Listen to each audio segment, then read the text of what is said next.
The day my family laughed about my divorce was the day I stopped believing in unconditional love. I sat there at our weekly Sunday dinner, clutching my wineglass so tightly I thought it might shatter, while my sister Madison's shrill laughter pierced the air. I mean, honestly, what did you expect? She wiped tears of mirth from her eyes. The man was a walking red flag, and you were too desperate to see it. My name is Reagan, and at 35, I found myself exactly where my mother always predicted I'd end up, alone and starting over. The worst part wasn't the end of my 8-year marriage to Blaze. It was sitting here, watching my family treat my pain like their personal entertainment. "Madison, that's enough," I said, my voice steadier than I felt. "Oh, come on, Reagan." My mother Teresa set down her fork, fixing me with that familiar look of disappointment. "You can't expect us to pretend we didn't see this coming. We warned you about Blaze from the beginning." "Actually, Mom, you pushed me to marry him. You said I wasn't getting any younger, remember?" The silence that followed was delicious. My mother's face reddened. "I never—" "You did." I pulled out my phone and started gathering my things. "You said," and I quote, "Reagan, darling, Blaze might not be perfect, but he's successful and interested. Don't be picky at your age." Madison snorted. "Well, he's not so successful anymore, is he? Heard he lost that big account last month." I stood up, my chair scraping against the hardwood floor. "I'm done. This is the last Sunday dinner I'm attending for a while." "Oh, don't be dramatic," my mother sighed, reaching for the wine bottle. "Sit down and finish your meal. We're just trying to help you see reality." "Reality?" I laughed, but there was no humour in it. "Reality is that my husband cheated on me with his secretary, emptied our joint account, and left me to pick up the pieces. Reality is that instead of supporting me, you're all sitting here laughing about it." Just then, my phone buzzed. A text from my friend Talia. "Call me ASAP. News about Margaret." Margaret Montgomery had been more of a mother to me than Teresa ever was. She lived next door during my childhood, always ready with cookies and advice when things got tough at home. My heart skipped a beat. "I have to take this," I said, already heading for the door. "Of course you do," Madison called after me. "Running away as usual?" Outside, the autumn air bit at my cheeks as I dialed Talia's number. She picked up on the first ring. "Reagan, I'm so sorry." Her voice was soft, gentle. "Margaret passed away this morning." The world tilted sideways. I grabbed the porch railing for support. "What? But I just saw her last week. She was fine." "It was peaceful in her sleep. But Reagan, there's something else. Her lawyer called me trying to reach you. She left something for you." Before I could respond, the front door opened. My mother stood there, arms crossed. "Margaret Montgomery died?" she asked, her tone oddly sharp. "When were you planning to tell us?" I turned to face her, wiping away tears I hadn't realized were falling. "I just found out myself, Mum. Not that you care. You never liked her anyway." "She was a meddlesome old woman who didn't know her place," my mother sniffed, "always filling your head with nonsense about independence and following your dreams." Something snapped inside me. She was the only person who ever believed in me. The only one who didn't laugh when I said I wanted to start my own business, who supported me when Blaze... what? Madison appeared behind our mother, her eyes gleaming with curiosity. I stopped myself. They didn't know about the times Margaret had helped me hide the bruises, or the money she'd secretly lent me to consult a divorce lawyer. They didn't deserve to know. "Nothing," I said finally. "I have to go." "Reagan," my mother's voice held a warning, "don't you dare walk away from this family dinner." I was already halfway to my car when my phone buzzed again. Another text from Talia. "The lawyer says it's important, life-changing important." Looking back at the house, I saw them both standing there, my mother and sister, two shadows against the warm light inside. For years I'd tried to fit myself into their narrow vision of who I should be. but Margaret had shown me a different way. "I'm not walking away," I called back to them. "I'm moving forward." As I drove away, I could almost hear Margaret's voice. "Sometimes, dear, the family you choose is more important than the family you're born into." I had no idea then just how prophetic those words would prove to be. The law office was exactly how Margaret would have chosen it: warm, welcoming, with well-worn leather chairs and shelves of actual books instead of digital displays. I sat across from her lawyer, Mr. Peters, trying to process what he'd just said. "Could you repeat that number?" My voice came out barely above a whisper. He smiled kindly, sliding the document across his desk. $15 million, Ms. Reagan, plus her estate in Vermont and controlling interest in her investment portfolio. The room started spinning. Talia, who'd insisted on coming with me, grabbed my hand. That's impossible," I stammered. "Margaret wasn't... she lived so simply." Margaret Montgomery was an exceptionally shrewd businesswoman, Mr. Peters explained. "She built her fortune quietly over decades, and she was very specific about you being her sole beneficiary." "But why me?" He pulled out an envelope. "She left this for you, said it would explain everything." My hands trembled as I opened it, Margaret's familiar handwriting bringing tears to my eyes. "My dearest Reagan, if you're reading this, I've finally gone to join that stubborn husband of mine. Don't cry for me, I've had a wonderful life. But you, my dear girl, are just beginning yours. I've watched you dim your light for years to please others. I've seen you weather storms that would have broken lesser women. You remind me so much of myself at your age. All that potential, just waiting for someone to believe in it. This money isn't a handout. It's an investment in the woman I know you can become. Use it wisely, help others like yourself, and most importantly, stop apologizing for taking up space in this world. All my love, Margaret." "There are some conditions," Mr. Peters continued as I wiped my eyes. "The money must be used partially for charitable purposes of your choosing. Margaret suggested programs for women in difficult situations." I laughed through my tears. Of course she did. "Reagan," Talia squeezed my hand, "this changes everything." And it did. Walking out of that office, I felt lighter than I had in years. We went to a nearby cafe to process everything, and I couldn't stop smiling. "I can finally start that business incubator for women-owned companies," I said, stirring my coffee. "Help other women escape situations like mine." "Your family's going to lose their minds," Talia remarked.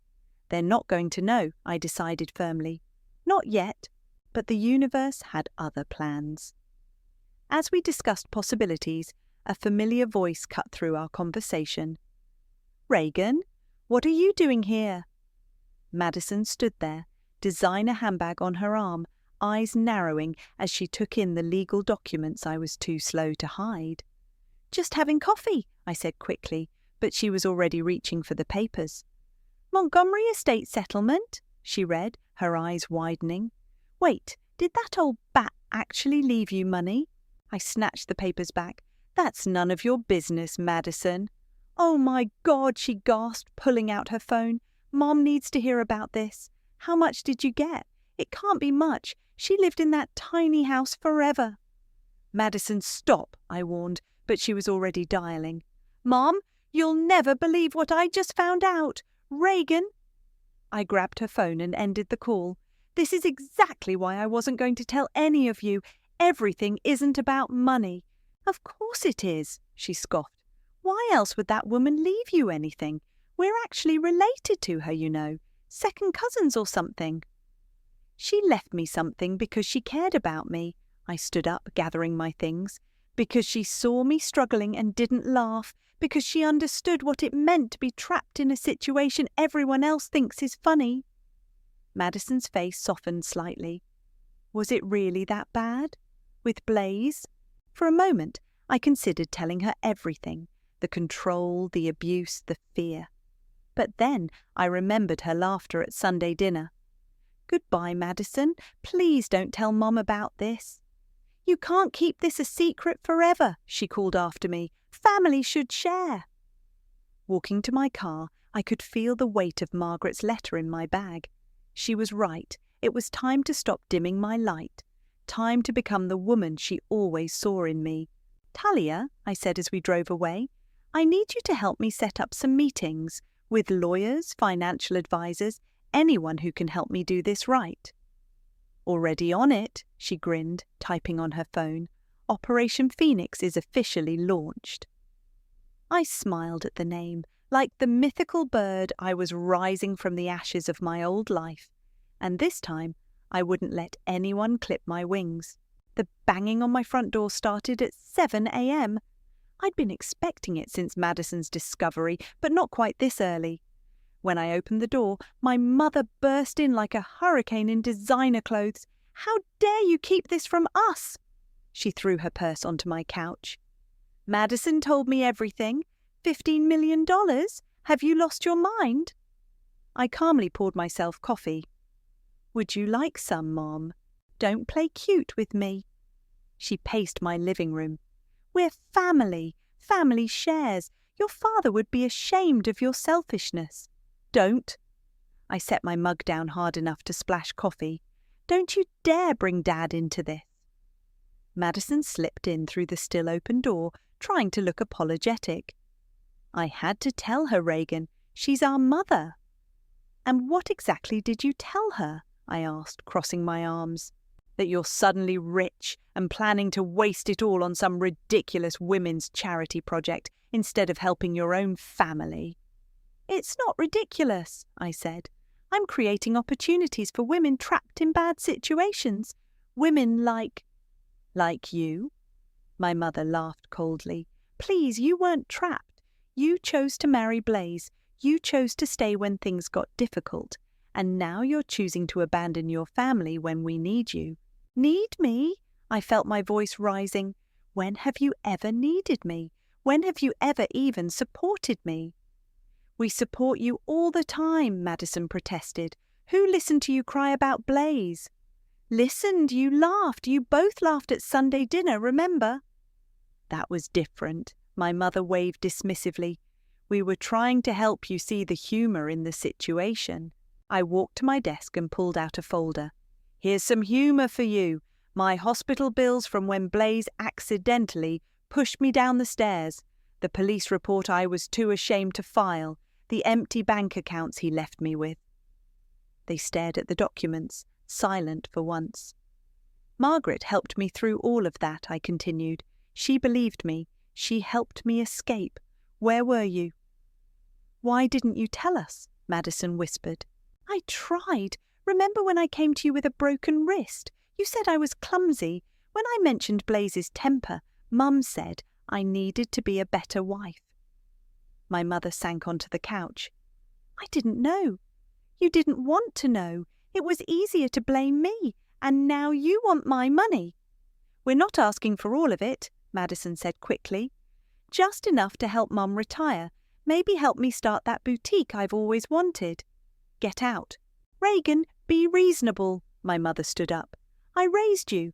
I sacrificed everything for you girls. No, you sacrificed me to maintain your perfect family image, and now you're here, not because you care about what I went through, but because you want your share of Margaret's money.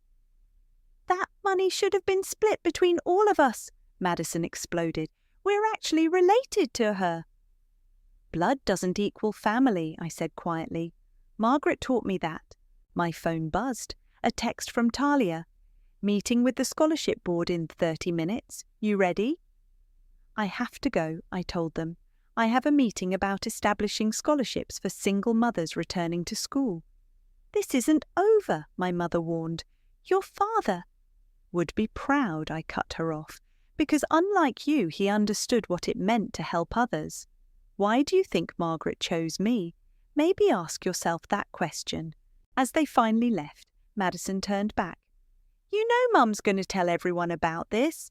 The whole family will be calling. Let them call. I'm done explaining myself to people who never listened anyway. After they drove away, I sat in my car, hands shaking on the steering wheel. My phone lit up with a string of messages from various relatives, each one demanding explanations, making claims, offering sudden friendship. I blocked them all. Then I texted Talia, "On my way, time to change some lives." Because that's what Margaret's gift was really about.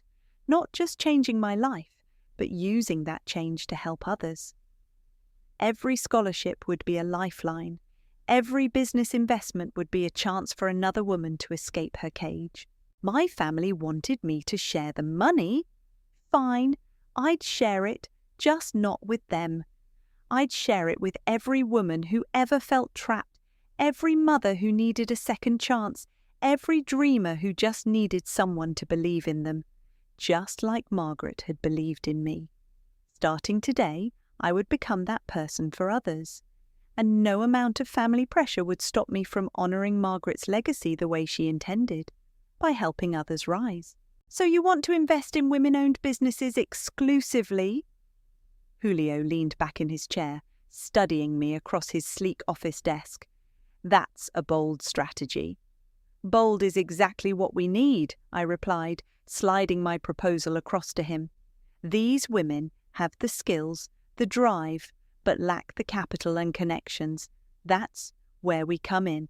3 months had passed since Margaret's inheritance, and I'd spent them learning everything I could about investment and business development.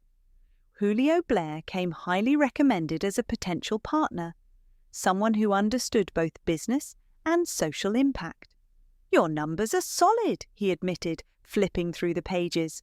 "But why the focus on domestic violence survivors?" "Because I was one." The words came easier now. "And because women in those situations need more than just shelter. They need a path to independence." His eyes softened. "Personal experience often drives the best business models, but your family's resistance could create complications." I laughed. "You've heard about that? The local business community talks? Your mother's being quite vocal about her disappointment?" "She's been more than vocal." I pulled out my phone, showing him the latest text from Madison. "Mum's telling everyone you've had a mental breakdown, says we need to stage an intervention." Julio whistled. "Family drama aside, I'm in. But I have one condition. We need to make this bigger than just investments. These women need mentoring, networking opportunities." "Already planned." I opened my laptop, pulling up a presentation. "Look at this space I'm considering." The photo showed a historic building downtown, 3 floors of potential. First floor, cafe and networking space. Second floor, business incubator and offices. Third floor, training and education center. I clicked through the images. We call it the Phoenix Center. "Rising from the ashes," Julio nodded appreciatively. "I like it, but this building, isn't this the one your ex-husband's company was trying to buy?" "The very same," I couldn't help smiling. "Apparently, he lost the deal when his company's sketchy financial practices came to light." Just then, my phone rang. An unknown number. "Reagan speaking." "Ms. Reagan," an elderly voice crackled through. "This is Harold Montgomery, Margaret's brother." My heart stopped. I'd never known Margaret had a brother. "I've been overseas," he continued. "Just heard about Maggie's passing and about you." "Mr. Montgomery, Call me Harold, please. Listen, there's something you should know about Margaret and your father. Something important." Julio gestured that he'd give me privacy, but I waved him back. I needed a witness for whatever this was. "What about my father?" "Margaret didn't just choose you randomly, dear. Your father saved our family business back in '89. Kept it quiet, never asked for anything in return. Margaret never forgot that." My hands trembled. "I don't understand. Dad was just a middle school teacher." "Who happened to discover some very creative accounting in our books during a parent-teacher conference. Instead of exposing us, he helped fix it, saved hundreds of jobs. Margaret always said she owed him a debt she could never repay." Tears pricked my eyes. He never told me. He wouldn't have. Good men rarely broadcast their good deeds, but Margaret kept track of you after he passed. She saw how your family treated you, said giving you the means to break free was her way of finally repaying your father. After hanging up, I sat in stunned silence. You okay? Julio asked quietly. My whole life my mother's held my father's ordinary career over my head, how he never amounted to anything, and all this time. He was a hero who chose to stay humble, Julio finished. Sounds like you're more like him than your mother realizes. My phone buzzed again. Another text from Madison. Mum's lawyers want to contest the will. Say you manipulated Margaret. Last chance to share before this gets ugly. I showed it to Julio, who frowned. Want my advice? Go nuclear. Show them exactly what you're capable of. What do you mean? Launch the Phoenix Center. Big publicity event. Show the world what you're doing with the money. Make it impossible for them to paint you as the villain. I thought about Margaret's letter, about my father's secret act of kindness, about all the women waiting for their chance to rise. Let's do it, I said, but first I need to make a call. I dialed Talia's number. Remember that list of potential scholarship recipients we were reviewing? Call them all. Tell them to keep next Saturday free. We're having a launch party. Going public? She asked.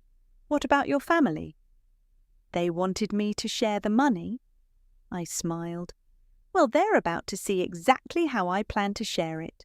The Phoenix Center's launch party was everything I'd dreamed of, and everything my family would hate. Local news crews positioned their cameras as successful businesswomen mingled with domestic violence survivors. Each scholarship recipient wore a small phoenix pin, symbolizing their fresh start. Reagan, Talia rushed over, tablet in hand.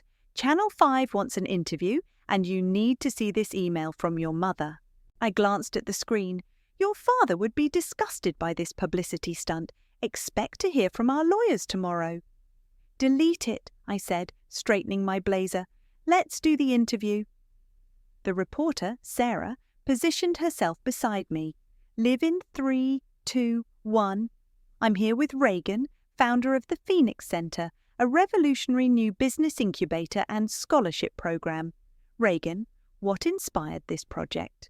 Personal experience, I said clearly, knowing my family would be watching. I survived an abusive marriage, and I was lucky enough to have someone believe in me. Now I want to be that person for others. Your mother Teresa has been vocal about her concerns regarding your recent inheritance and this project. Any response? I smiled directly into the camera. The best response to negativity is positive action. Today, we're announcing full scholarships for 20 single mothers returning to school and startup funding for 10 women-owned businesses. Impressive numbers. And the total investment? $10 million with more to come. Every woman deserves a chance to rise. As Sarah wrapped up the interview, I noticed a familiar face in the crowd. My cousin Rachel, who I hadn't seen since she'd distanced herself from the family years ago. Quite a show you're putting on, she said, approaching with a knowing smile. Aunt Teresa must be having fits. Rachel, I didn't expect to see the other family outcast. She hugged me. I've been following your story. There's something you need to know about Margaret. Before she could continue, Madison's voice cut through the crowd. Really, Reagan? Airing our family's dirty laundry on local news? She stood there in designer clothes that probably cost more than some of our scholarship amounts, looking simultaneously angry and envious. This isn't about family laundry, I said calmly. This is about helping people. It's about revenge, she spat, making us look bad because we didn't coddle you enough. Rachel stepped forward. Still the same Madison, I see, always making everything about yourself. Stay out of this, Madison snapped. You chose to abandon the family. No, I chose to escape it, just like Reagan's doing now, And just like Margaret did 60 years ago. That stopped both of us short. What? Rachel lowered her voice. Why do you think Margaret understood Reagan's situation so well? She lived it. Your precious family history has a few chapters you don't know about. What are you talking about? Madison demanded. Ladies, Julio appeared beside us. We have reporters present. Perhaps this conversation should happen elsewhere. He was right. Already I could see cameras turning our way. My office, I said. Now. Upstairs, in what would soon be my permanent office at the Phoenix Center, Rachel pulled out an old photograph. Found this while cleaning out my grandmother's attic. Look familiar? The photo showed a young woman who could have been my twin standing next to a familiar house. Margaret's house. That's Margaret, Rachel said, age 25, the day she bought her house, with money she earned in secret while planning her escape from an abusive marriage, to our great-uncle Robert. Madison sank into a chair.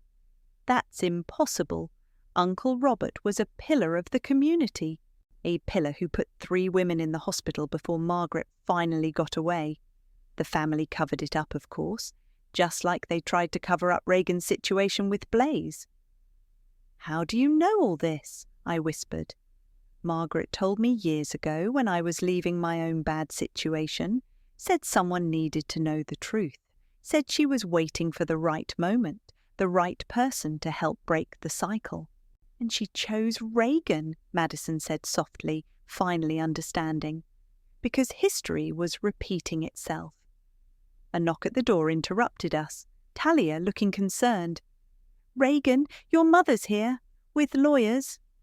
I stood up, straightening my shoulders. Perfect timing. Rachel, would you like to share that photo with a wider audience? Reagan, Madison grabbed my arm. Wait, I didn't know about any of this. Now you do. The question is, what are you going to do with that knowledge? She looked at the photo again, then at the phoenix pin on my lapel. For the first time, I saw something new in her eyes. Recognition, maybe even respect. I'll handle Mom, she said suddenly. You have a party to host. As she left, Rachel smiled. Margaret would be proud. You're not just rising from the ashes, you're helping others find their wings. Speaking of which, I picked up my speech cards. I have some scholarships to award. You're telling me Dad knew about all of this? I stared at the stack of old letters spread across Margaret's dining room table. Rachel and I had spent the morning going through boxes from her attic, each discovery more shocking than the last. Not just knew about it, Rachel picked up another letter. Listen to this. Dear James, Margaret's doing better now. The safe house is working out, but we need to keep this quiet. Robert's still looking for her. My father's signature was clear at the bottom. The letter was dated 1989, the same year he'd helped save the Montgomery business. He was part of an underground network, Rachel explained, pulling out more papers. Helping women escape abusive situations. Margaret wasn't the only one. But why didn't he ever tell us? Same reason Margaret kept quiet, to protect everyone involved. Back then, domestic violence wasn't discussed openly, especially not in good families like ours. My phone buzzed. A text from Madison. Mum's finally calming down. That photo of Margaret really shook her. Can we talk? Your sister coming around? Rachel asked, noting my expression. Maybe. It's complicated. Family always is.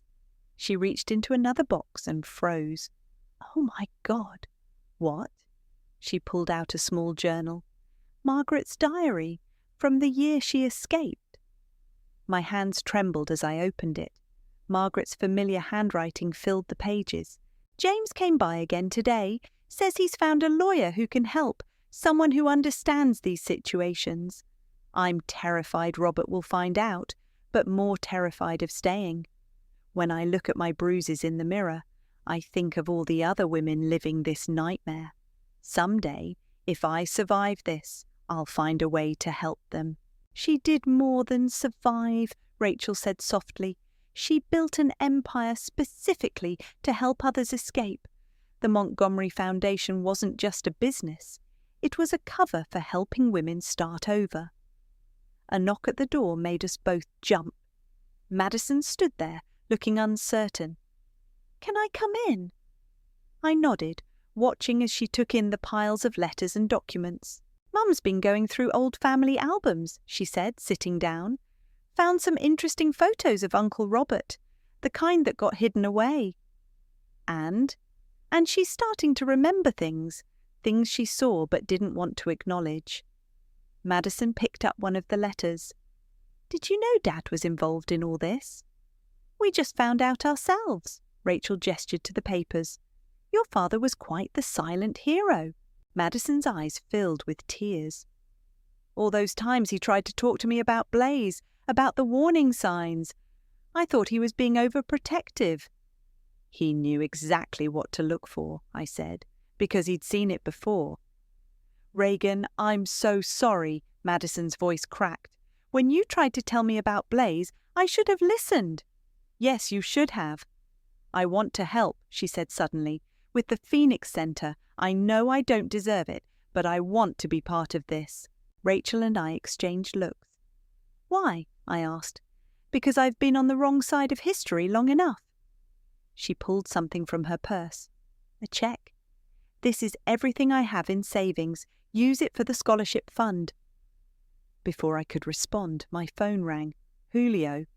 "Reagan, turn on the news, now." Rachel grabbed the remote. The local news was running a story about the Phoenix Center, but with a twist. They'd uncovered Margaret's history, the underground network, all of it. Sources say Margaret Montgomery's recent bequest was part of a decades-long mission to help domestic violence survivors, the reporter said. A mission that apparently involved several prominent local families. "They're going to start digging," Rachel warned. "This could expose a lot of people." "Good," Madison said firmly. "It's time these stories were told." My phone buzzed again, a message from my mother. "We need to talk. About everything, please." "What are you going to do?" Rachel asked. I looked at the diary in my hands, thought of Margaret's courage, my father's quiet heroism, and all the women who'd suffered in silence. "I'm going to tell the truth," I said. "All of it. In Margaret's memoir." "Her memoir?" "The one I'm going to write, with help from everyone who knew her story." I turned to Madison, "Including our family's part in it." "Mum will hate that," Madison warned. "Maybe," I picked up another letter. "Or maybe it's time she faced her own history. We all have choices to make, just like Margaret did, just like Dad did." "Just like we're doing now," Rachel added. Looking at these two women, my sister who was finally seeing clearly, my cousin who'd helped uncover the truth, I felt Margaret's presence strongly. "The truth doesn't just set us free," I said, remembering her words. "It gives others permission to be free too." My mother's hands shook as she set down Margaret's diary. We sat in her living room, the same room where she'd once told me I was overreacting about Blaze's temper. Now, surrounded by old photos and letters, she looked smaller somehow, more human. "I remember the night Margaret left," she said quietly. "I was 14. Uncle Robert came to our house raging about how she'd stolen his money. Dad told him to leave, that Margaret was gone for good." "Did you know why she left?" I asked. "I knew what they told me, that she was unstable, ungrateful." She picked up a photo of young Margaret, tracing the faded edges. I chose to believe that because the truth was too ugly to face. Madison sat beside her, holding one of Dad's letters. Why didn't Dad ever tell us about his involvement? "Because I asked him not to." Mum's voice cracked. "I said it would upset the family balance, that some things were better left in the past. Like what happened to me?" I couldn't keep the bitterness from my voice. "Reagan." She reached for my hand, but I pulled away. "No, Mum, I need you to say it. I need you to acknowledge what you did." She took a shaky breath. "I failed you. When you came to me about Blaze, I saw myself at 19, watching Margaret drive away. I had a choice then, to question everything I'd been taught about family loyalty or to look the other way. I chose wrong. And then, years later, I made the same wrong choice with you. Why didn't you learn from Margaret's story? Because learning meant admitting that our family, our precious reputation, was built on lies. She stood up, walking to her desk. But I've been doing a lot of thinking since the news story broke. She pulled out a thick envelope. This is my statement about everything. Robert, Margaret, your father's involvement, what happened with Blaze. I want you to use it in the memoir. Madison gasped. Mum, the family. The family needs to face its demons, Mum cut her off. I'm tired of protecting reputations at the expense of truth. My phone buzzed, a text from Julio. 3 more domestic violence survivors just applied for business grants. Your story is already making waves. It's not just about our family anymore, I showed them the message. Every story we tell gives someone else courage to speak up. Then let me tell one more, Mum said. She pulled out an old photograph I'd never seen before, her as a teenager, standing with Margaret. The night Margaret left, she tried to take me with her, said she saw the signs in how my father treated me. I was too scared to go. Grandpa, Madison whispered, but he was always so gentle. In public, Mum's voice was bitter. Margaret saw through his act, just like she saw through Blaze's, just like your father did. I spent years convincing myself they were wrong, that family loyalty mattered more than truth. And now? I asked. Now I want to be part of the solution. She straightened her shoulders. I'm offering to fund an additional wing at the Phoenix Center, a legal aid office for women seeking divorce from abusive situations. Mum, Madison started crying. It's not enough, Mum turned to me. It doesn't make up for not believing you, for laughing at your pain, but it's a start. I stood up, emotions warring inside me. You understand this means going public, admitting everything. Yes. She lifted her chin. Margaret was brave enough to leave. Your father was brave enough to help others. Now it's my turn to be brave. A knock at the door made us all jump. Rachel entered, carrying more boxes from Margaret's house. Found something you need to see, she said, pulling out a sealed envelope with my name on it. It was in her safe, dated the day before she died. Inside was a single photograph, Margaret and my father standing in front of the Phoenix Center building when it was still a run-down warehouse. On the back was written, James, someday this place will help others rise, just like you helped me. Your daughter will make it happen. Make sure she gets this when it's time. He knew, I whispered. He knew Margaret was planning this. Of course he did, Mum smiled through her tears. Why do you think he always told you to spread your wings? Looking at these 3 women, my mother finally facing truth, my sister choosing courage, my cousin bringing light to darkness, I felt the weight of Margaret's legacy, and my father's. So, I said, holding up the photo, who's ready to tell their story? I am, Mum said firmly. Me too, Madison squeezed her hand. Rachel smiled. Margaret would be proud of all of you. No, I corrected her. Margaret would say we're just beginning. The real work starts now.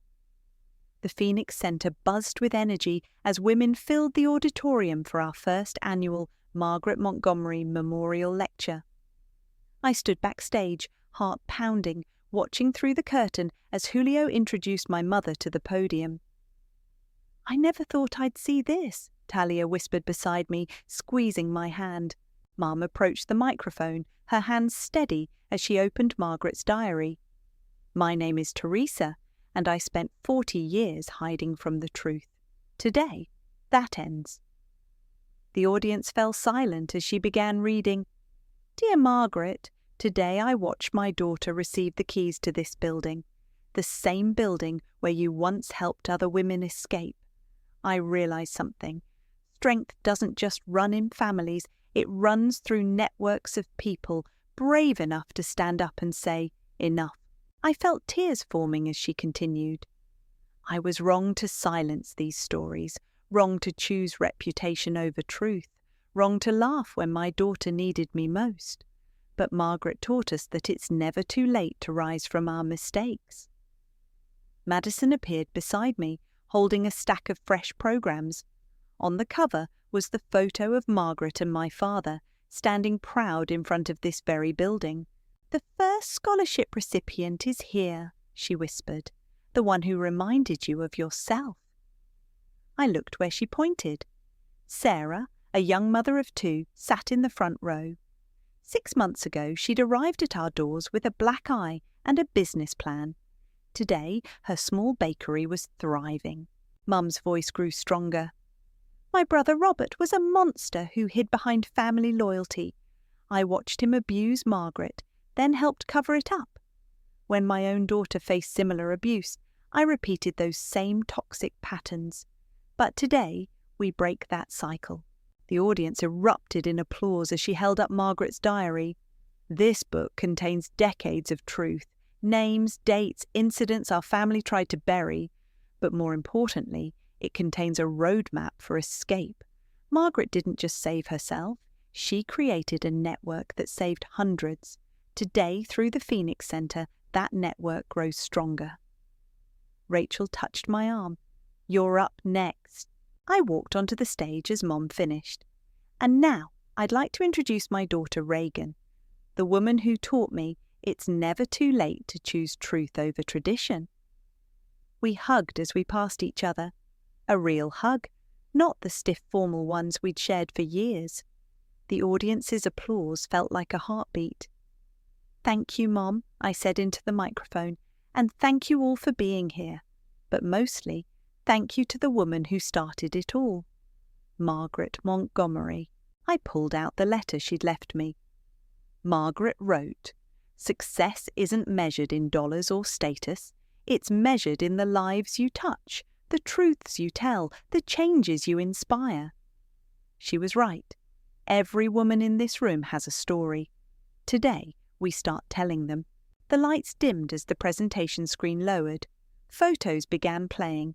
Margaret as a young woman, my father helping at the safe house, Mum's transformation from enabler to advocate.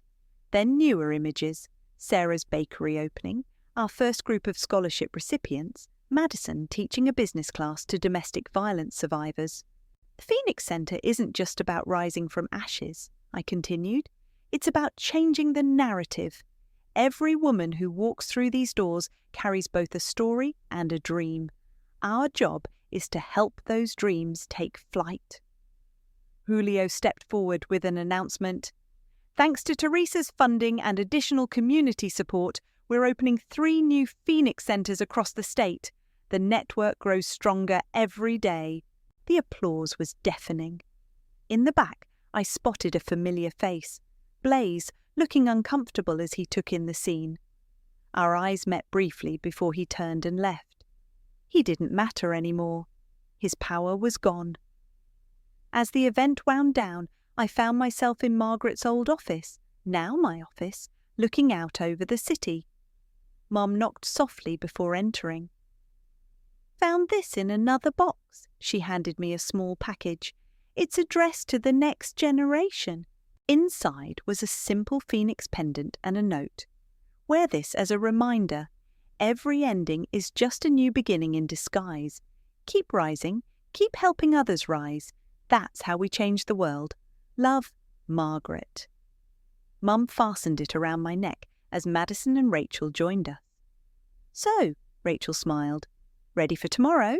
I touched the pendant, thinking of all the women out there still waiting for their chance to rise. "Margaret once told me that family isn't about blood, it's about who helps you spread your wings." Looking at these women, my real family, I knew she was right. We'd broken the cycle of silence, we'd chosen truth over tradition. And somewhere, Margaret was smiling. "Tomorrow," I said, "tomorrow we keep flying."